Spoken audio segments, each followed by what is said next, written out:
برنامج تلفزي تميز بالجرأة في تناول ظواهر اجتماعية وقضايا حارقة عديدة، بعضها عسير التناول لما فيه من مزالق، وبعضها الآخر يصنف ضمن المسكوت عنه، وبعضها الثالث مقلق مؤرق في هذه المرحلة الانتقالية التي تشهدها بلادنا.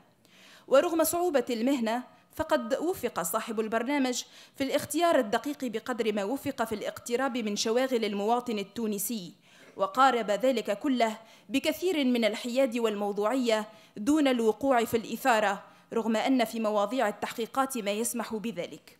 وقد تمكنت هذه التحقيقات من إعطاء الميكروفون لفئات مهمشة أو مقموعة أو منبوذة اجتماعياً لتخرج من صمتها أو لتعبر عن معاناتها بكل حرية، من أهالي حي هلال وسكان لوكايل وأطفال الشوارع ومدمني المخدرات إلى السلفيين وشيعة تونس ومسيحييها، إلى قضايا حرية الإعلام وأزمة دار الصباح والعنصرية في تونس. أسندت جائزة أكاديميا لحرية الإعلام في باب التحقيق الصحفي إلى برنامج في الصميم بقناة التونسية وإلى صاحبه الإعلامي زهير الطيف.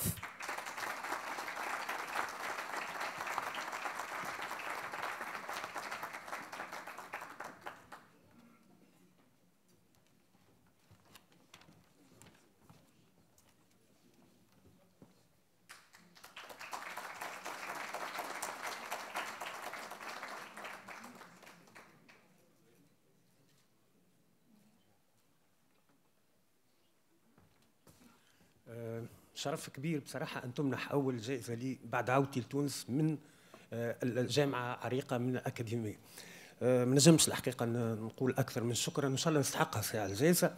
والبرنامج هذا مش أنا برك، هو فريق عمل صغير، ولكن هما أيضا المصور هو صحفي، مهندس الصوت هو صحفي، المساعدة هي صحفية، كل اللي عملوا معايا هم كان للفضل أيضا في نجاح هذا البرنامج اللي لولاهم ما كانش اسمه في الصميم. شكرا.